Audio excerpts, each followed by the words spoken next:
हिंदी की सबसे अधिक बोले जाने वाली बोली है भोजपुरी। हिंदी की उपभाषाएं हैं तो 5 हैं: राजस्थानी हिंदी, पश्चिमी हिंदी, पूर्वी हिंदी, बिहारी हिंदी, पहाड़ी हिंदी। खड़ी बोली का अन्य नाम है हिंदुस्तानी, नागरी, सरहिंद, कौरवी। आंगिका और वज्जिका हिंदी की किस उपभाषा की गौड़ बोलियां हैं? बिहारी हिंदी। हिंदी उकार बहुला बोलियां हैं: ब्रजभाषा, बुंदेली, कन्नौजी, जयपुरी, मेवाती, मालवी, बुंदेली, कुमायूनी। हिंदी की उकार बहुला बोलियां हैं: ब्रजभाषा, बुंदेली, कन्नौजी, जयपुरी, मेवाती, मालवी, बुंदेली, कुमायूनी। हिंदी की आकार बहुला बोलियां हैं: कौरवी, हरियाणवी, दक्षिणी। हिंदी की उदासीन आकार बहुला बोलियां हैं: छत्तीसगढ़ी, बघेली, मगही, मैथिली। हिंदी को भारत की राजभाषा कब बनाया गया? 14 सितंबर 1949 को। जब संविधान बना था उस समय 8वीं अनुसूची में कुल कितनी भाषाएं थीं? 14। संख्या की दृष्टि से संविधान का सर्वप्रथम उपबंध कौन सा है जिसमें राजभाषा के संदर्भ में निर्देश है? अनुच्छेद 120। हिंदी की व्यंजनात् बोली है भोजपुरी अवधी। संविधान में राजभाषा संबंधी प्रावधान है तो संविधान के भाग 2 के अनुच्छेद 120 में संसद की भाषा, संविधान के भाग 6 के अनुच्छेद 210 में राज्य की विधानसभाओं के संदर्भ में निर्देश है। 210 में नेक्स्ट है, संविधान का कौन सा अनुच्छेद यह घोषित करता है कि देवनागरी लिपि में लिखी गई हिंदी संघ की राजभाषा होगी? 300 अनुच्छेद 343। संविधान के किस अनुच्छेद में यह प्रावधान किया गया कि शासकीय प्रयोजनों के लिए अंग्रेजी भाषा का प्रयोग 15 वर्ष की अवधि तक अर्थात 26 जनवरी 1965 तक किया जाता रहेगा ताकि इस दौरान हिंदी शासकीय कार्यों को निष्पादित करने में सक्षम हो जाएं? अनुच्छेद 343। संविधान के किस अनुच्छेद में कहा गया है कि संसद 26 जनवरी 1965 के पश्चात विधि द्वारा अंग्रेजी भाषा के प्रयोग को किन्हीं प्रयोजनों के लिए उपबंध कर सकेगी? अनुच्छेद 343। संविधान के किस अनुच्छेद के अनुसार राष्ट्रपति 5 तथा 10 वर्ष के पश्चात राजभाषा आयोग की नियुक्ति करेगा? अनुच्छेद 344। राजभाषा अधिनियम कब अस्तित्व में आया? 1963 तथा संशोधित 1967 में। राजभाषा अधिनियम कब अस्तित्व में आया? 1963 यथा संशोधित 1967 में। राजभाषा अधिनियम में कुल कितनी धाराएं थी? 9। राजभाषा नियम कब पारित हुआ? तो 1976 यथा संशोधित 1978। राजभाषा संकल्प कब पारित हुआ? 1968 में। भारत के संविधान के भाग 17 के अनुच्छेद 343 संघ की राजभाषा। अनुच्छेद 344 राजभाषा के लिए संसद के आयोग और समिति। अनुच्छेद 345 राज्य की राजभाषा का या राजभाषाएं। अनुच्छेद 346 एक राज्य और दूसरे राज्य के बीच अथवा राज्य और संघ के बीच में संचार के लिए राजभाषा। नेक्स्ट है अनुच्छेद 347 किसी राज्य के जन समुदाय के किसी भाषा के संबंध में विशेष उपबंध विभाग द्वारा बोली जाने वाली भाषा। अनुच्छेद 348 उच्चतम न्यायालय और उच्च न्यायालय में तथा अधिनियमों, विधेयकों आदि में प्रयोग की जाने वाली भाषा। अनुच्छेद 349 भाषा संबंधी। अनुच्छेद 349 भाषा संबंधी कुछ विधियों के अधिनियमित करने के लिए प्रक्रिया। भाषा संबंधी कुछ विधियों के अधिनियमित करने के लिए विशेष प्रक्रिया। अनुच्छेद 350 भाषाई अल्पसंख्यक वर्गों के हितों की रक्षा के लिए निर्देश। अनुच्छेद 351 हिंदी भाषा के विकास के लिए निर्देश। भारत में पाए जाने वाले भाषा परिवार: बहुरूपी परिवार, द्रविड़ परिवार, ऑस्ट्रो एशियाटिक या दक्षिण पूर्व एशियाई परिवार, ऑस्ट्रिक परिवार, बुरुस्की खुजाना परिवार एवं अंडमानी परिवार, चीनी तिब्बती परिवार। हिंदी परिवार की भाषा है बहुरूपी परिवार की भाषा। हिंदी किस परिवार की भाषा है? बहुरूपी परिवार की भाषा है। बहुरूपी परिवार की शाखाएं हैं तो भारत ईरानी आर्य शाखा, वाल्टो स्लाविक शाखा, आर्मीनी अल्बानी इलीरी शाखा, ग्रीक हेलोनिक शाखा और केल्टिक जर्मन या टिटानिक, इटालिक, रोमांस, हिटाइत, हित्ती, तोखारी आदि। नेक्स्ट है भारोपी परिवार की भाषाओं को केंतुम और शतम वर्ग में विभाजित किस विद्वान ने किया है? तो प्रोफेसर आस्कोली ने। भारोपी परिवार की भाषाओं को केंटुम और शतम वर्ग में विभाजन किस विद्वान ने किया है? तो प्रोफेसर आस्कोली 1870 ईस्वी में। केंटुम और शतम वर्ग के आधार पर भारोपी परिवार का विभाजन। शतम वर्ग में भारत, ईरानी, आर्य, वाल्टो, स्लाविक, आर्मीनी और अल्बानी। केंटुम वर्ग में ग्रीक, केल्टिक, जर्मनी, टिटानिक, इटालिक, हिताइत, हित्ती और तोखारी। ये है केंटुम परिवार की भाषा। भोजपुरी, मैथिली और मगही को एक साथ रखकर बिहारी नाम किस विद्वान ने दिया है? तो गियर्सन ने। भारोपी परिवार की भाषाएं आकृत मूलक दृष्टि से शिष्ट योगात्मक। हिंदी आकृत मूलक दृष्टि से शिष्ट योगात्मक वियोगात्मक। द्रविड़ भाषाएं आकृत मूलक दृष्टि से अश्लिष्ट योगात्मक हैं। चीनी, तिब्बती, वार्मी, श्यामी, अनामी, सूडानी भाषाएं आकृत मूलक दृष्टि से अयोगात्मक हैं। आकृत मूलक दृष्टि से तुर्की भाषा है अश्लिष्ट योगात्मक। विश्व में लगभग कितनी भाषाएं बोली जाती हैं? लगभग 2796 भाषाओं के आकृत मूलक वर्गीकरण का आधार रचना तत्व, पद रचना और वाक्य रचना। भाषाओं के पारिवारिक वर्गीकरण का आधार है रचना तत्व और अर्थ तत्व। अयोगात्मक वर्ग की प्रतिनिधि भाषा है चीनी। प्रमुख भाषा परिवार हैं तो 18 भाषा परिवार हैं।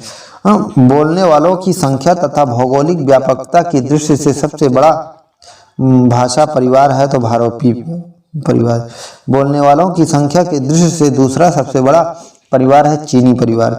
क्षेत्र विस्तार की दृष्टि से दूसरा सबसे बड़ा परिवार है यूराल अल्ताई परिवार। भारोपी परिवार को भारत हिती नाम किसने दिया है? प्रोफेसर स्टुटवेंट ने 1813 में। अमेरिकी परिवार में लगभग कितनी भाषाएं मानी जाती हैं? लगभग 1000। भाषाओं के वर्गीकरण के प्रमुख भेद हैं 2। आकृत मूलक वर्गीकरण, पारिवारिक वर्गीकरण। भाषाओं के आकृत मूलक वर्गीकरण के प्रमुख भेद हैं 2। अयोगात्मक, अश्लिष्ट, बलिष्ठ, प्रश्लिष्ट।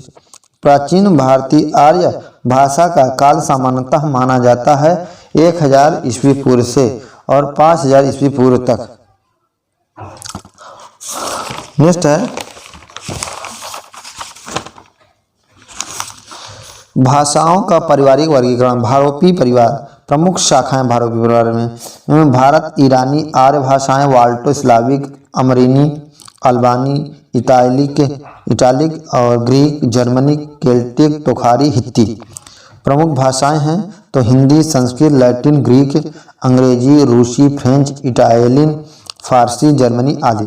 द्रविड़ परिवार प्रमुख भाषाएं तमिल, तेलुगु, कन्नड़, मलयालम, गोंडी, उराव, ब्राहुई, तुलु, कोडगु, टोंडा, कोटा, साल्टो, कुई या कंधी, कोलामी। मुरुस्की, सुजवा या कुजूती परिवार।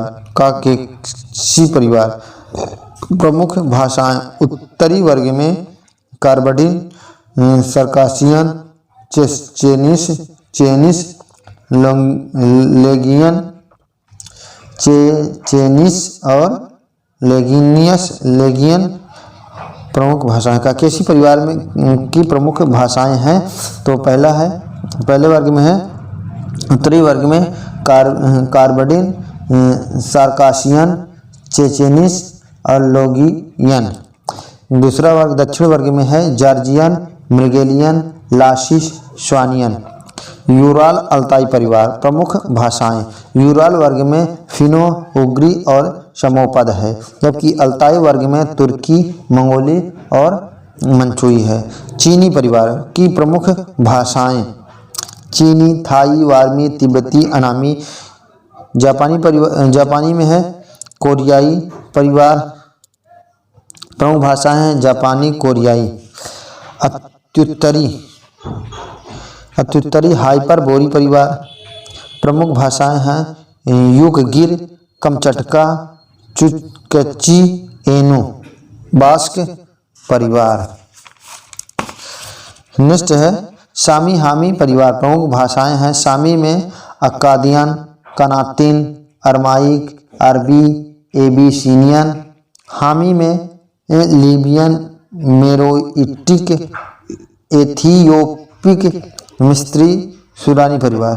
प्रमुख भाषाएं बुले, मनफू, कनरी, हौसा, नीलोटिक, वंतुइट, बांतू, बांटू परिवार। प्रमुख भाषाएं पूर्वी वर्ग में जुलू, काफिर और स्वाहिली। मध्यम वर्ग में सेसुर्म। पश्चिम वर्ग में हेरेरो कांगो, सेसुती। मध्यम वर्ग में सेसुती, पश्चिम वर्ग में हेरेरो कांगो।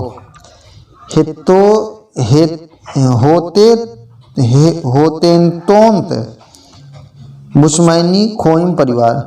मलय पोलिनेशियाई परिवार। इंडोनेशियाई मलय, जावी, सूदियन, दयक, फार्मोसी, मलगासी, टगल। मलानेशियाई फिजियन, मिक्रोनशियाई, मिक्रोनीशियन। पोलिनेशियाई मयोरी, हवाईयन, टोंगन, समोअन। पापुई परिवार। दक्षिण पूर्व एशियाई, ऑस्ट्रो एशियाई परिवार। प्रमुख भाषाएं हैं पश्चिम में मुंडकोल, मध्य में मोन खमेर, पूर्व में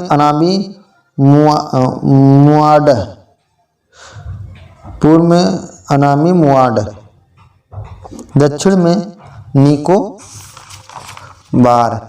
ऑस्ट्रेलियन परिवार। ऑस्ट्रेलिया परिवार में प्रमुख भाषाएं हैं मैक्वारी और कामिल रोई।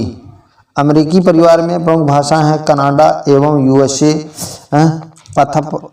अथापस्कन, अल्गोनकिन, मेक्सिको एवं अमेरिका, अज़तेक मय।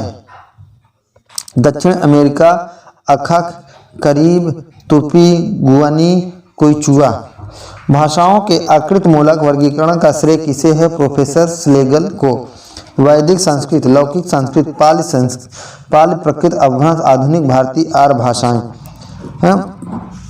पंक्ति से पाल की उत्पत्ति किस विद्वान ने माना है? आचार्य विदुशेखर भट्टाचार्य ने। पाठ से पाल शब्द की उत्पत्ति किस विद्वान ने माना है? भिक्षु सिद्धार्थ ने। पर्याय बुद्धोपदेश शब्द से पाल की उत्पत्ति किस विद्वान ने माना है? भिक्षु जगदीश। पाटिल से पाल की उत्पत्ति किस विद्वान ने माना है? जर्मन विद्वान मैक्स विल्सन ने। भरत मुनि ने प्रकृतियों की संख्या मानी है तो 7 मुख्य प्रकृति, 7 गौड़ प्रकृति। प्रकृति के सबसे प्राचीन व्याकरण है वररुचि। वररुचि ने प्रकृतियों की संख्या मानी है 4, शौसेनी, महाराष्ट्री, मगधी और पैसाची।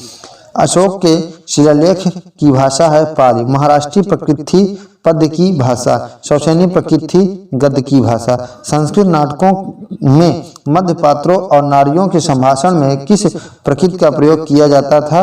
शौसेनी प्रकृति का। शौसेनी प्रकृति का क्षेत्र था मथुरा के आसपास। संस्कृत नाटकों में नीच पात्रों के संभाषण में किस प्रकृति का प्रयोग किया जाता था? तो मागधी। पैसाची का क्षेत्र था पश्चिमोत्तर भारत एवं अफगानिस्तान। कौशली, बैसवाड़ी हिंदी की किस बोली के अन्य नाम हैं? अवधी। लारिया, खलटाही या खलोटी हिंदी की किस बोली के अन्य नाम हैं? छत्तीसगढ़ी। हिंदी की प्रमुख बोलियां हैं 18। किस संविधान संशोधन अधिनियम द्वारा सिंधी भाषा को संविधान की 8वीं अनुसूची में स्थान दिया गया है? तो 21वां संविधान संशोधन 1967। किस संविधान संशोधन अधिनियम द्वारा 3 भाषाओं कोंकणी, मणिपुरी और नेपाली को संविधान की 8वीं अनुसूची में जोड़ा गया है? 71वां संविधान संशोधन 1992। प्रारूप संविधान में 8वीं अनुसूची में कितनी भाषाएं थी? 13। बाद में संविधान सभा में इनमें संस्कृत जोड़कर उनकी संख्या 14 कर दी। संविधान के किस अनुच्छेद के अनुसार 15 वर्ष के बाद अर्थात 26 जनवरी 1965 से हिंदी को पूर्णतः राजभाषा के रूप में स्थापित किया जाता था? अनुच्छेद 343। पिजिन हिंदी के उदाहरण है बम्बई या हिंदी, कलकतिया हिंदी। हिंदी में वाच्य हैं तो 3: कर्तवाच्य, कर्मवाच्य, भाववाच्य। उर्दू शब्द किस भाषा का है? तुर्की, जिसका अर्थ पड़ाव, शिविर, खेमा। भारोपी परिवार की भाषा हित्ती का क्षेत्र था बोगाज कोई, तुर्की में। भारोपी परिवार की भाषा तोखारी का क्षेत्र था तुर्फान, मध्य एशिया। निघट्टू क्या है? वैदिक शब्दकोश है। निरुक्त के प्रणेता थे यास्क। यास्क प्रणीत निरुक्त के कितने खंड हैं? 2: निरुक्त और निघट्टू। निरुक्त और निघट्टू। धातु पाठ, गण पाठ, उड़दी सूत्र, लिंगानुशासन किसकी रचनाएं मानी जाती हैं? तो पाणिनि की। अष्टाध्यायी में कितने अध्याय और सूत्र हैं? 8 अध्याय, 3980 सूत्र। नेक्स्ट है अष्टाध्यायी में महेश्वर सूत्रों की संख्या है 14। पाणिनि ने शब्दों को कितने विभागों में बांटा है? तो 2: सुबंत और तिङत। निरुक्त क्या है? शब्दों में प्रकृति और प्रत्यय का विवेचन, व्युत्पत्ति शास्त्र। पाणिनि ने शब्दों को माना है धातुज। महाभाष्य की महाभाष्य दीपिका त्रिपदी महाभाष्य नामक टीका किसने लिखी है? भर्तृहरि ने। वेदों की सुरक्षा तथा उनके तात्विक अध्ययन के लिए 6 अंग विकसित हुए: शिक्षा, कल्प, व्याकरण, निरुक्त, छंद, ज्योतिष। इनमें से शिक्षा, व्याकरण, निरुक्त और छंद का संबंध भाषा शास्त्र से है। शिक्षा का संबंध ध्वनि विज्ञान से है। व्याकरण में पद विज्ञान और वाक्य विज्ञान का समन्वय है। निरुक्त में शब्दों को पाद व्यवस्था और प्रत्येक पाद में वर्ण और मात्राओं की निर्धारित संख्या का वर्णन होता है। प्रतिशाख्य क्या है? शिक्षा का विशद रूप। संप्रति कितने प्रतिशाख्य उपलब्ध हैं? 6। और ऋत प्रतिशाख्य और अथर्व प्रतिशाख्य के रचयिता हैं शौनक। ऋक् प्रतिशाख और अथर्व प्रतिशाख के रचयिता है रौनक। शुक्ल यजु प्रतिशाख के रचयिता हैं तो है कृत्यायन। तैतरीय और मैत्रेयणी। तैतरीय और मैत्रेयणी प्रतिशाख किस वेद से संबंधित है? तो कृष्ण यजुर्वेद से। सामवेद प्रतिशाख्य सामवेद प्रतिशाख्य पुष्प सूत्र है। सामवेद प्रतिशाख्य है पुष्प सूत्र। पतंजल के महाभाष्य पर महाभाष्य प्रदीप नामक टीका किसने लिखी है? कैवट ने। शब्द ब्रह्म स्फोट ब्रह्म या वाक्य ब्रह्म की स्थापना किसने की है? भर्तृहरि ने। यास्क मुनि का समय है 800 ईस्वी के लगभग। भर्तृहरि का समय है लगभग 340 ईस्वी। यास्क के पूर्व कितने निरुक्तकारों का उल्लेख मिलता है? तो 17। घोष और अघोष ध्वनियों की दृष्टि से हिंदी, अंग्रेजी, फ्रेंच भाषाओं के सभी स्वर घोष हैं। ध्वनि गुण है मात्रा, स्वर, सुर, आघात, वृत्ति, संगम या संधि द्वित आदि। ध्वनि गुण है मात्रा, स्वर, सुर, आघात, वृत्ति, संगम या संधि द्वित। प्रमुख ध्वनि नियम हैं ग्रिम नियम 1822, ग्रास नियम 1862 ईस्वी, वर्नर नियम 1875, तालव्य नियम, मूर्धन्य नियम। मूर्धन्य नियम का प्रथम परिचय मिलता है पाणिनिकृत अष्टाध्यायी में। आधुनिक युग में मूर्धन्य नियम का प्रतिपादन किसने किया? प्रोफेसर पाट एवं प्रोफेसर फोर्तुनातोव ने। मूर्धन्य नियम का संबंध किस भाषा की ध्वनियों से है? संस्कृत। तालव्य नियम के प्रणेता हैं Vilhelm Thomsen, Johannes Schmidt, Kalidas. Verner फेरनर नियम के अपवादों का समाधान है मिथ्या सादृश्य। ग्रिम के ध्वनि नियम को ग्रिम नियम की संज्ञा किसने दी है? तो मैक्स मूलर ने। ग्रिम ने अपना ध्वनि नियम कब प्रतिपादित किया है? तो 1822 ईस्वी में। ग्रिम नियम का संबंध है भारोपी एवं जर्मनिक शाखा की ध्वनियों से। ग्रिम के अनुसार प्रथम एवं द्वितीय ध्वनि परिवर्तन कब हुआ है? क्रमशः प्रागैतिहासिक काल में 6वीं और 3री शताब्दी ईसा पूर्व के मध्य, 7वीं शताब्दी ईसा पूर्व के लगभग। ग्रिम के द्वितीय ध्वनि परिवर्तन नियम का संबंध है निम्न जर्मन और उच्च जर्मन से। ग्रिम नियम के अपवादों का समाधान किसने प्रस्तुत किया है? तो हेमार्न ग्रासमन ने।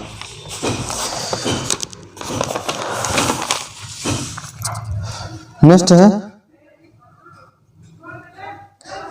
मान स्वर की कल्पना किसने की है? तो 1953 ईस्वी में डेनियल जोन्स ने। मानस्वर कितने होते हैं? 8। गौड़ मानस्वरों की संख्या है 7। मानस्वर अग्रस्वर ई, अग्र अर्ध संवृत ए, अग्र अर्ध विवृत ए, अग्र विवृत पश्च विवृत आ, पश्च अर्ध विवृत आ, पश्च अर्ध संवृत ओ, पश्च संवृत उ। उच्चारण की दृष्टि से भाषा की लघुत्तम इकाई है ध्वनि। जब शब्द विभक्तियों के योग से वाक्य में प्रयुक्त होता है तब उसे कहते हैं पद या रूप। कोपेनहेगन संप्रदाय के प्रमुख भाषा शास्त्री हैं रामस रास्क जेस्पर्सन। रूसी संप्रदाय के प्रमुख भाषा वैज्ञानिक हैं बादविन दा कुर्तने कुजेफस्की, शेरवा फुर्तनातफ।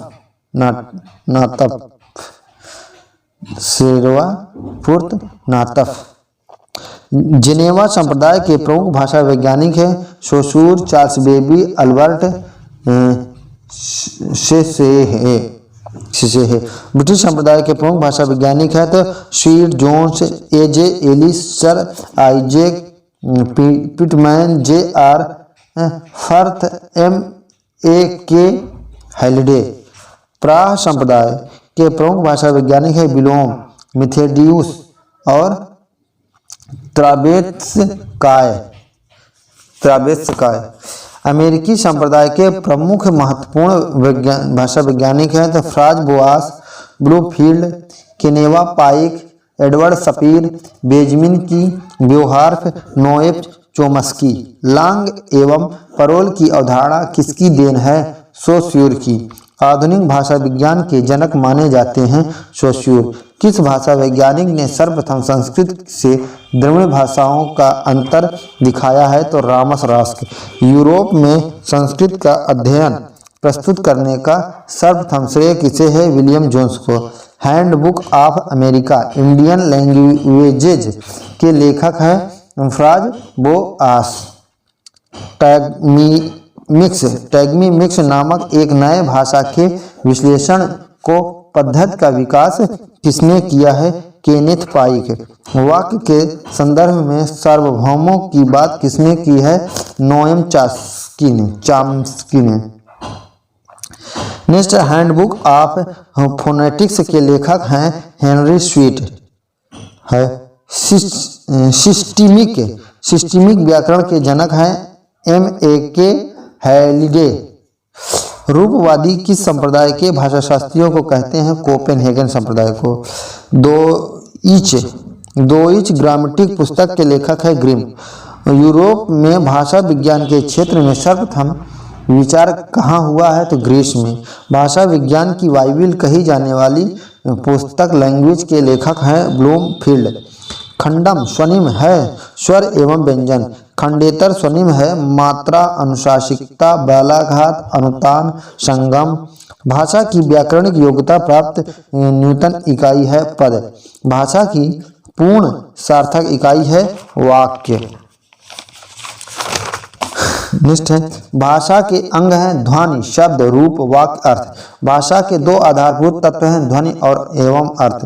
भाषा की स्वाभाविक विशेषताएं। भाषा सामाजिक वस्तु है, भाषा परंपरागत वस्तु है, भाषा अर्जित वस्तु है, भाषा परिवर्तनशील होती है और भाषा की भौगोलिक एवं ऐतिहासिक सीमा होती है। प्रत्येक भाषा की संरचना पृथक एवं स्वतंत्र होती है। भाषा कठिनता से सरलता की ओर उन्मुक्त होती है। भाषा स्थूल से सूक्ष्म की ओर जाती है। भाषा संयोगावस्था से वियोगावस्था की ओर जाती है। भाषा में सामाजिक दृष्टि से स्तर भेद होता है। भाषा का कोई अंतिम स्वरूप नहीं होता। भाषा पैतृक एवं जन्मसिद्ध नहीं है। भाषा की संरचनात्मक विशेषताएं। भाषा की रचनात्मक विशेषताएं। भाषा मानव मुख से उच्चारित ध्वनि समूह है। भाषा एक व्यवस्था में बद्ध होती है। भाषा यादृच्छिक रूढ़ता और द्वैतता, रूढ़ता, द्वैतता और क्रमबद्धता, सार्थकता, विशेषीकरण, द्वैतता, निष्ठा। अपभ्रंश के प्रवर्ती रूप को पुरानी हिंदी सर्वप्रथम किसने कहा है? चंद्र शर्मा गुलेरी ने। आजकल की असंदिग्ध सामग्री को कुछ प्राप्त है उसकी भाषा अपभ्रंश अर्थात प्रकृत भाषा हिंदी है। कथन किसका है? आचार्य शुक्ल का। आजकल की असंदिग्ध सामग्री जो कुछ प्राप्त है उसकी भाषा अपभ्रंश अर्थात प्रकृत भाषा हिंदी है। कथन किसका है? आचार्य शुक्ल का। अपभ्रंश की प्रकृत भाषा हिंदी किसने कहा है? आचार्य शुक्ल ने। प्रकृत अपभ्रंश संस्कृत का अपभ्रंश साहित्य का आरंभ कब से माना जाता है? तो 8वीं शती से। अपभ्रंश के प्रथम कवि हैं स्वयंभू।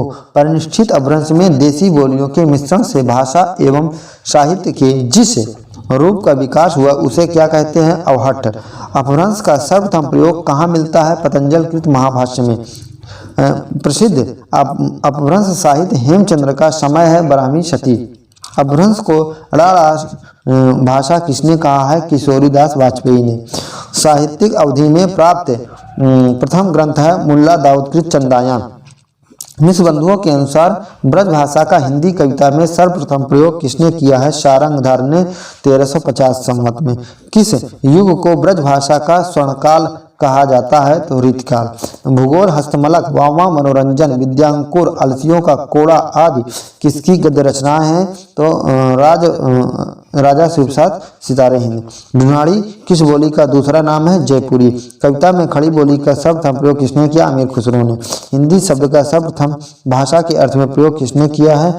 अली बेरूनी ने 13वीं शती में अपनी अलहिंद पुस्तक में। हिंदी नई चाल में ढली 1873 में। कालचक्र नामक डायरी किसकी रचना है? ठेठ हिंदी का ठाठ किसकी रचना है? अयोध्या सिंह उपाध्याय हरिऔध। हिंदी के प्रचार प्रसार के लिए काशी में नागरी प्रचारणी सभा की स्थापना कब की गई?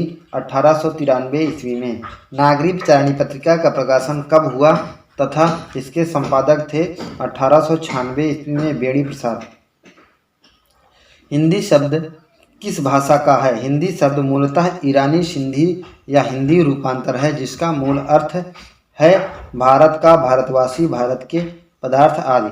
संस्कृत खारा कूप जल, भाखा बहता नीर पंक्ति के लेखक हैं कबीरदास।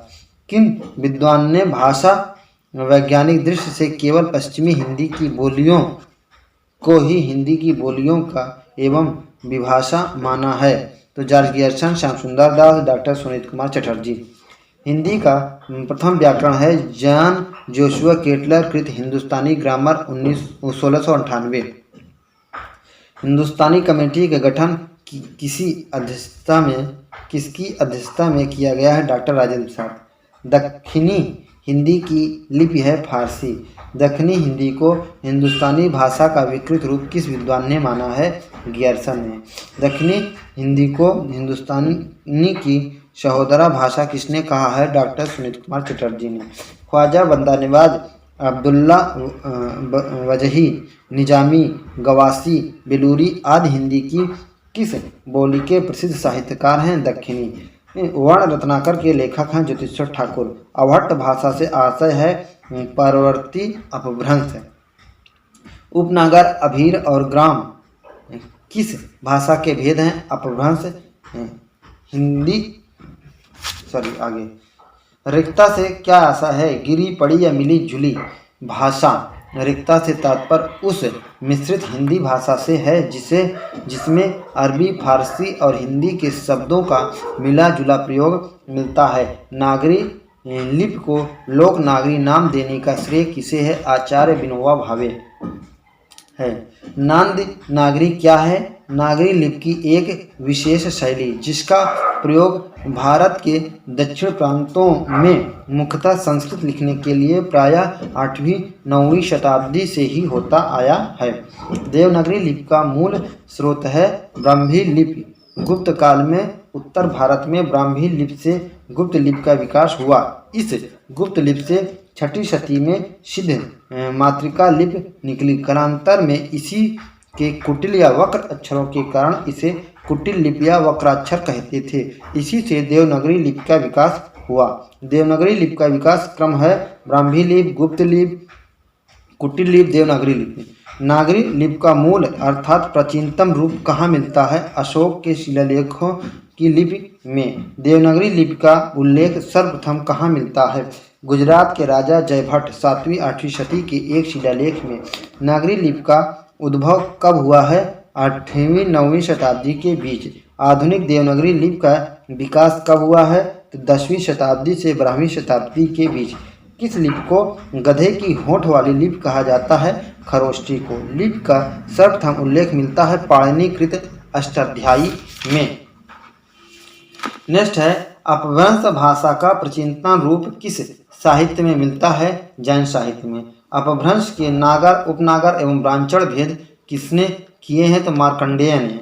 हिंदी भाषा को अमीर खुसरो ने हिंदी भाषा को अमीर खुसरो ने क्या नाम दिया है? हिंदवी या हिंदुई। प्राकृत प्रकाश नामक व्याकरण ग्रंथ के लेखक हैं वररुचि।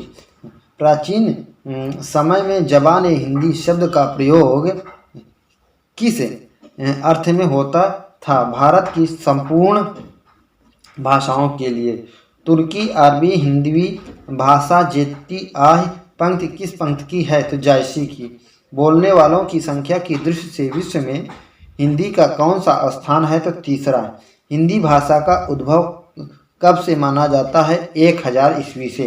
बंगाल में चंडीदास, गुजरात में नरसिंह मेहता, महाराष्ट्र में तुकाराम। हिंदी की किस बोली से संबंध है? तो ब्रजभाषा। आदिकाल का अधिकांश साहित्य कहाँ से प्राप्त हुआ है? तो राजस्थान। सन 1935 में हिंदी साहित्य सम्मेलन के इंदौर अधिवेशन में राष्ट्रपिता महात्मा गांधी के सभापतित्व में नागरी लिपि सुधार समिति बनाई गई। इसके संयोजक थे काका कालेलकर। फोर्ट विलियम कॉलेज में हिंदुस्तानी भाषा विभाग के प्रथम अध्यक्ष थे जॉन गिलक्राइस्ट। देवनागरी लिपि में लेखन और मुद्रण की दृष्टि से जो दोष थे उसके निराकरण के सर्वप्रथम प्रयास किसने किया है? तो बाल गंगाधर तिलक ने। चंद्रधर शर्मा गुलेरी ने किस कृति में परवर्ती अपभ्रंश को पुरानी हिंदी कहा है? तो नागरी पचाड़ी पत्रिका में। किस विद्वान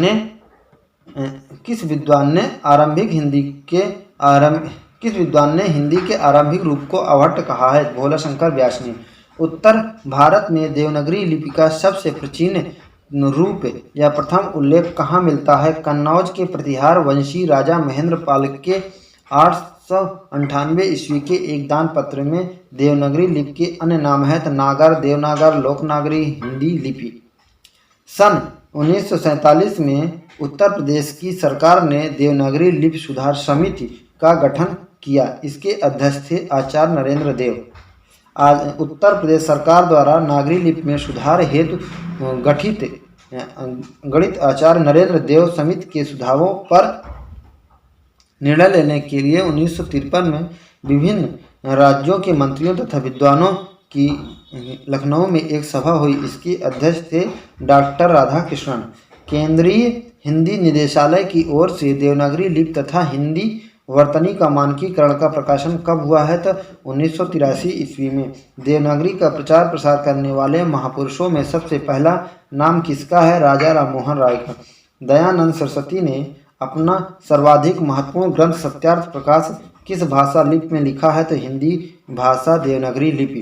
राजा राममोहन राय अपने किस पत्र के माध्यम से हिंदी तथा देवनागरी लिपि का प्रचार प्रसार किया है? तो बंगदूत 1829। यह पत्र हिंदी, अंग्रेजी, बांग्ला और फारसी लिपियों में छपता था। हिंदीतर भाषाओं की लिपि के रूप में देवनागरी का प्रचार प्रसार करने के लिए किस व्यक्ति ने 1907 ईस्वी में देवनागर नामक पत्रिका निकाला? शारदा चरण मिश्र। नेक्स्ट है देवनागरी देवनागरी प्रचार के आंदोलन को राष्ट्रीय आंदोलन की संज्ञा किसने दिया? तो बाल गंगाधर तिलक ने। देवनागरी तथा हिंदी के प्रचार प्रसार के लिए स्थापित सर्वाधिक प्राचीन संस्था है नागरी प्रचारणी सभा, काशी, जुलाई 1893। नागरी प्रचारणी सभा के संस्थापक थे श्याम सुंदर दास, राम नारायण मिश्र, शिव कुमार सिंह। कांग्रेस के किस अधिवेशन में यह प्रस्ताव किया गया कि कांग्रेस अपने समस्त क्रियाकलाप हिंदी में करेगी? कानपुर अधिवेशन 1925। 1918 में किसकी अध्यक्षता में इंदौर हिंदी साहित्य सम्मेलन का गठन किया गया है? तो महात्मा गांधी। 1927 में स्थापित दक्षिण भारत हिंदी प्रचार सभा चेन्नई की 4 शाखाएं कहाँ खोली गई हैं? तमिलनाडु, केरल, कर्नाटक, हैदराबाद। उर्दू भाषा की लिपि है फारसी। मोटे रूप से उर्दू भाषा का साहित्य कब से आरंभ होता है? 1700 ईस्वी से। अपभ्रंश को ग्राम भाषा किस आचार्य ने कहा है? तो वांगभट्ट और हेमचंद्र। अपभ्रंश को अभीरों की भाषा किस आचार्य ने कहा है? दंडी ने। संस्कृत के मानक शब्दों से भिन्न संस्कारच्युत, भ्रष्ट और अशुद्ध शब्दों को अपभ्रंश की संज्ञा किसने दी है? तो बेडी और पतंजलि ने। अपभ्रंश साहित्य अधिकांश कहाँ रचा गया है? तो पश्चिमी भारत में। अपभ्रंश शब्द का सर्वप्रथम प्रयोग किसने किया है? ज्योतिश्वर ठाकुर वर्ष रत्नाकर में। और है सामान्यतः अवहट्ट काल माना जाता है 900 ईस्वी से 1000 ईस्वी तक। का, खा, गा, जा, फा, गा इन 5 अरबी फारसी ध्वनियों के चिन्हों के नीचे बिंदी लगाने का रिवाज किसने चलाया है? तो राजा शिवशाह सितारे हिंद ने। हिंदी में अवध्वनि किस भाषा से ली गई है? अंग्रेजी से। धर्म पुस्तक नाम से ओल्ड टेस्टामेंट का खड़ी बोली में अनुवाद कब प्रकाशित हुआ है? तो सन 1826 में। राजा शिवशाह सितारे हिंद के गद्य शैली की विशेषता थी अरबी फारसी प्रधान हिंदी। राजा लक्ष्मण सिंह के गद्य शैली की विशेषता थी संस्कृतनिष्ठ हिंदी। आचार्य शुक्ल ने हिंदी का प्रथम प्रौढ़ गद्य लेखक किसे माना है? तो राम प्रसाद निरंजनी। भाषा शब्द किस धातु से बना है? भाष धातु से, जिसका अर्थ है बोलना। अंग्रेजी और हिंदी में पहला द्विभाषी कंप्यूटर किस नाम से निकाला गया है? तो सिद्धार्थ। शुद्ध संस्कृत के शब्द जो हिंदी में ज्यों के त्यों प्रचलित हैं कहलाते हैं तत्सम शब्द। संस्कृत शब्दों से उत्पन्न या विकसित शब्दों को कहते हैं तद्भव शब्द। जिन शब्दों का वाक्य में प्रयोग होने पर उनका रूप बदलता है उन्हें कहते हैं विकारी शब्द। राजभाषा विभाग की स्थापना किस मंत्रालय के अंतर्गत की है? गृह मंत्रालय। राजभाषा विभाग की स्थापना कब की गई? 1976 ईस्वी में। सन 1955 में राष्ट्रपति ने राजभाषा आयोग की नियुक्ति की। उसके अध्यक्ष थे बीजी खरे। नेक्स्ट है कि बीजी खरे राजभाषा आयोग की सिफारिश लागू करने के लिए एक समिति गठित की गई। बीजी खरे राजभाषा आयोग की सिफारिश लागू करने के लिए एक समिति गठित की गई। इस समिति के अध्यक्ष थे गोविंद वल्लभ पंत। रूढ़, यौगिक, योग रूढ़ किसके विभेद हैं? शब्द के। स्रोत या उत्पत्ति के आधार पर शब्द कितने भेद हैं? तो 4। तत्सम, तद्भव, विदेशज, देशज और संकर। रूप या प्रयोग के आधार पर शब्दों के कितने भेद हैं? 2। विकारी और अविकारी। खड़ी बोली को टकसाली भाषा किसने कहा है? जॉन गिलक्राइस्ट ने। टकसाली भाषा से अभिप्राय है परिनिष्ठित भाषा। मध्यकाल में भारत की राजभाषा थी फारसी। ब्रजबुली ब्रजभाषा मिश्रित बंगला भाषा है। केंद्रीय हिंदी निदेशालय कब स्थापित हुआ है? 1960। अपभ्रंश भाषा की प्रमुख विशेषता है वर्णों की द्वित प्रवृत्ति। अपभ्रंश के कितने भेद, नागर, उपनागर, ब्राह्मण कहाँ प्रचलित थे? तो क्रमशः गुजरात, राजस्थान और सिंध में। दक्षिण का टंडन किसे कहा जाता है? मेंटूरी सत्यनारायण। मेंटूरी सत्यनारायण। हिंदी का प्रहरी किसे कहा जाता है? पुरुषोत्तम दास टंडन को। भोलानाथ तिवारी के अनुसार उर्दू किस भाषा का शब्द है? चीनी। वैज्ञानिक तथा तकनीकी शब्दावली आयोग की स्थापना कब हुई? 1961 ईस्वी में। राजस्थानी हिंदी की प्रतिनिधि एवं आदर्श बोली है मारवाड़ी। केंद्रीय हिंदी संस्थान का मुख्यालय है आगरा। दक्षिणी हिंदी कहाँ बोली जाती है? महाराष्ट्र, तमिलनाडु, आंध्र प्रदेश, कर्नाटक, केरल के प्रायः मुसलमानी घरों में। नेक्स्ट है नागरी तेरी या दशा शीर्षक कविता के रचयिता हैं महावीर प्रसाद द्विवेदी। कचहरियों में नागरी लिपि का प्रवेश कब हुआ है? तो 1900 ईस्वी में। हिंदुस्तानी अकादमी प्रयाग की स्थापना कब हुई? 1927 ईस्वी में। खड़ी बोली हिंदी का साहित्यिक रूप किस शताब्दी में विकसित हुआ है? तो 11वीं शताब्दी में। उत्तर भारत की खड़ी बोली हिंदी दक्षिण में किस रूप में विकसित हुई है? तो दक्षिणी हिंदी में। मानक हिंदी का विकास किस बोली से हुआ है? तो खड़ी बोली से। साधु भाषा, टकसाली भाषा तथा परिनिष्ठित भाषा से अभिप्राय क्या है? मानक भाषा। किस शताब्दी को हिंदी का प्रचार युग कहा जाता है? तो 11वीं शताब्दी को। हिंदी, हिंदुई और उर्दू हिंदुस्तानी हिंदी, हिंदुई, उर्दू, हिंदुस्तानी इन 4 भाषा रूपों में महात्मा गांधी ने किसका समर्थन किया? तो हिंदुस्तानी का। हिंदी हिंदुस्तानी से भाषा संबंधी विवाद में किसके नेतृत्व में हिंदी की विजय हुई है? पुरुषोत्तम दास टंडन। सन 1955 में राष्ट्रपति द्वारा नियुक्त राजभाषा आयोग में कितने सदस्य थे? 21। पंडित किशोरीदास वाजपेयी ने 19वीं सदी के पूर्वार्ध को क्या नाम दिया है? लाल युग। लाल युग। नेक्स्ट है जामे रस कछु होत है पढ़ता सबको बात अनूठी चाहिए भाषा को हो हरिशन। उर्दू का प्रारंभिक नाम था जबान ए उर्दू ए मुअल्ला। किसने हिंदुस्तानी को मुगलों की भाषा कहा है? ऑक्सफोर्ड डिक्शनरी ने। नेक्स्ट राष्ट्रभाषा के संदर्भ में महात्मा गांधी हिंदुस्तानी के पक्षधर थे। हिंदुस्तानी से आशय है हिंदी उर्दू मिश्रित भाषा। हिंदुस्तानी भाषा को अंग्रेजी की देन किस विद्वान ने माना है? Grierson doctor Dhirendra Verma. उर्दू साहित्य के जन्मदाता थे वाली साहब। दक्षिणी हिंदी के साहित्य में किस मत का प्रधान है? सूफी मत का। कौशली बैसवाड़ी हिंदी की किस बोली के अन्य नाम है? अवधी। जाटू, बांगरू, अहिरो की बोली किस बोली के अन्य नाम है? हरियाणवी। राजा भोज का सपना, रानी केतकी की कहानी किस भाषा में लिखा गया है? तो हिंदुस्तानी। प्राचीन भारत में कितनी लिपि प्रचलित थी? 2, ब्राह्मी और खरोष्ठी। विदेशी भारत की संपूर्ण भाषाओं को कहते हैं जवाने हिंदी। 6ठी सदी में फारस के बादशाह नौखेवा के एक दरबारी कवि ने पंचतंत्र का अनुवाद करते संस्कृत भाषा के लिए किस भाषा का प्रयोग किया है? जवाने हिंदी। हिंदवी शब्द का पहला प्रयोग कहाँ मिलता है? अबू सईद के फारसी इतिहासकार 1049 ईस्वी। उर्दू को पढ़नी भाषा किसने कहा है? लल्लू लाल ने। अपभ्रंश को पुरानी हिंदी मानने वाले विद्वान हैं चंद्र शर्मा गुलेरी, राहुल शंकित्यायन, आचार्य शुक्ल। किस विद्वान ने अपभ्रंश को हिंदी नहीं माना है? किंतु परवर्ती अपभ्रंश साहित्य को हिंदी के आदिकालीन साहित्य में सम्मिलित करने के पक्ष में हैं हजारी प्रसाद द्विवेदी। द्विभाषा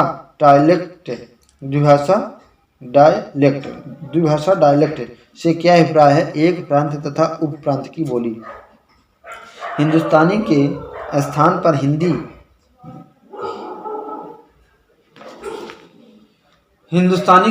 पर हिंदी का सबसे पहले प्रयोग किसने किया है? गिल क्राइस्ट ने। खड़ी बोली के एक नवीन रूप को हिंदुस्तानी नाम सर्वप्रथम किसने दिया है? तो स्वामी प्राणनाथ ने। आचार्य शुक्ल खड़ी बोली गद्य का पहला ग्रंथ किसे मानते हैं? तो गंग कविकृत चंद्र छंद वर्णन की महिमा को। भाषा संवर्धनी सभा की स्थापना किसने की है? तो बाबू तोताराम ने। पाली भाषा का सर्वप्रथम प्रयोग कहाँ किया गया है? दीपवंश में। भाषा के अर्थ में अपभ्रंश का सर्वप्रथम प्रयोग मिलता है 6ठी शताब्दी में। हिंदी में प्रचार कार्य करने वाले सर्वप्रथम महापुरुष हैं दयानंद सरस्वती। भारतेंदु हरिश्चंद्र ने किसे परदेसी भाषा नाम दिया है? तो खड़ी बोली को। पंजाब में हिंदी का प्रचार मुख्यतः किसने किया है? सर्दाराम फुलौरी ने। भारत के लिए इंडिया शब्द कहाँ के निवासियों के द्वारा दिया गया है? तो ग्रीक। भारत के लिए इंडिया शब्द कहाँ के निवासियों के द्वारा दिया गया है? तो ग्रीक के। राजभाषा से तात्पर्य है सरकारी कार्यालयों में प्रयुक्त भाषा। खरोष्ठी लिपि की सर्वप्रथम विशेषता है दाएं से बाएं की ओर लिखी जाती है। खरोष्ठी लिपि का क्षेत्र था उत्तर पश्चिम भारत। लिपि का प्राचीनतम और प्रारंभिक रूप है चित्रात्मक। लिपि के विकास का सोपान है चित्रलिपि, भावलिपि, ध्वनिलिपि। अर्थ परिवर्तन की दिशाएं हैं 3: अर्थ संकोच, अर्थ विस्तार, अर्थ देश। आधुनिक भारतीय आर्य भाषाओं का वर्गीकरण करने वाले प्रमुख विद्वान हैं तो हरनली, बेबा, जर्गियर्सन, डॉक्टर सुनीत कुमार चटर्जी, डॉक्टर धीरेन्द्र वर्मा। अपभ्रंश के भेदों पर विचार करने वाले प्रमुख विद्वान हैं डॉक्टर तागरे, डॉक्टर यकोली, डॉक्टर नामवर सिंह, हजारी प्रसाद द्विवेदी। भाषा वाक्य पृथक्करण, हिंदी बालबोध, व्याकरण, सहज हिंदी रचना, हिंदी व्याकरण, प्रथम हिंदी व्याकरण, संक्षिप्त व्याकरण, सरल हिंदी रचना, मध्य हिंदी व्याकरण किसकी कृतियां हैं तो कामता प्रसाद गुरु की कृतियां हैं। नेक्स्ट है कि भारोपी परिवार के अन्य नाम हैं आर्य परिवार, इंडो जर्मनिक परिवार, भारत हित्ती परिवार, सरगुजिया, सर्दी, वैगनी और बिझवाली हिंदी की किस बोली की उपबोलियां हैं तो छत्तीसगढ़ी। सरगुजिया, सदरी, वैगनी, भिजवाली हिंदी की किस बोली की उपबोलियां हैं छत्तीसगढ़ी। तिरहारी, जड़र, गहोरा हिंदी की किस बोली की उपबोलियां हैं बघेली की।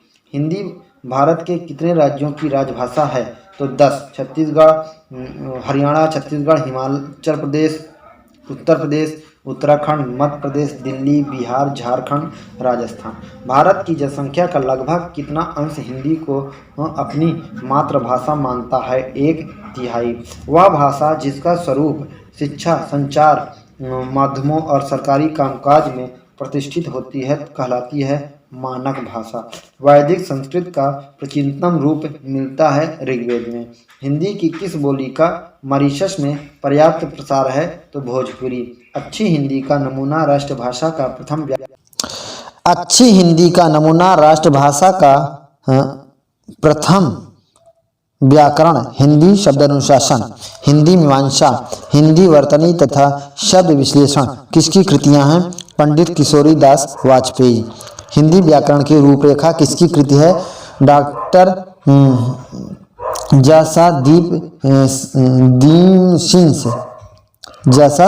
दीप सिंह।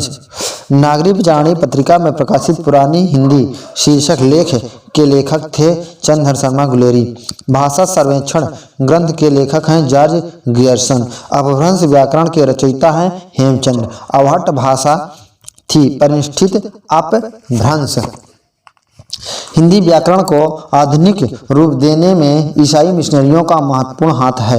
यह कथन किसका है हजारी प्रसाद द्विवेदी का। आरंभिक भाषा सर्वेक्षण अमीर खुसरो 1917, विलियम कैरे आरंभिक भाषा सर्वेक्षण अमीर खुसरो 1317 इनका समय है। विलियम कैरे 1815। 34 भाषाओं के उदाहरणों का विशेषण जिनमें से प्रायः 14 हिंदी क्षेत्र से संबंध है। गियर्सन का समय है 1814 से 1927। भारतीय साम्राज्य में 179 भाषाएं तथा 544 बोलियों का उल्लेख इस सर्वेक्षण में है। हिंदी क्षेत्र के 10 बोलियों का विवरण 5 समूहों के अंतर्गत किया जाता है। राष्ट्रभाषा प्रचार समिति वर्धा के संस्थापक थे महात्मा गांधी।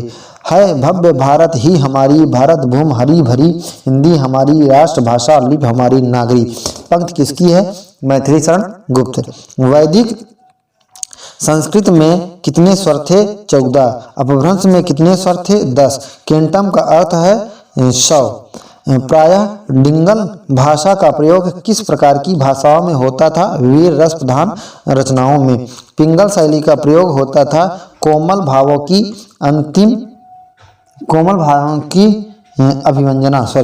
पिंगल शैली का प्रयोग होता था कोमल भावों की अभिव्यंजना के लिए। अपभ्रंश के योग से बनी शुद्ध राजस्थानी भाषा के साहित्यिक रूप को आचार्य रामचंद्र शुक्ल ने डिंगल कहा है। आरंभिक व्याकरण मिर्जा खां, ब्रज भाषा व्याकरण 1676। जॉन जोशुआ केटलर, हिंदुस्तानी ग्रामर 1618। बेंजामिन शूलन, हिंदुस्तानी व्याकरण 1745। केसियानो बेलिगत्ती, अल्फाबेतुक ब्रह्मनिकुंम 1771। आरंभिक कोश है हरिराज डिंगलनामा 1561। गंधदार नाममाला 1568। Mirza Khan Tuhfatul Hind 1676, Gilchrist a vocabulary Hindustani English 1798, Taylor a Hunter dictionary Hindustani and English 1808, पादरी आदम हिंदवी भाषा का कोश 1829। भाषा से संबंधित पुस्तकें हैं भाषा विज्ञान की भूमिका डॉक्टर देवेंद्र नाथ शर्मा, भाषा विज्ञान भोलानाथ तिवारी, सामान्य भाषा विज्ञान बाबूराम सक्सेना, भारतीय भाषा शास्त्र चिंतन की पीठिका विद्यानिवास मिश्र, भारतीय भाषा शास्त्र के सूत्रधार रविन्द्रनाथ श्रीवास्तव, पाली महाव्याकरण भिक्षु जगदीश कश्यप, हिंदी के विकास में अपभ्रंश का योगदान डॉक्टर नामवर सिंह, हिंदी भाषा का समाजशास्त्र डॉक्टर रविन्द्रनाथ श्रीवास्तव।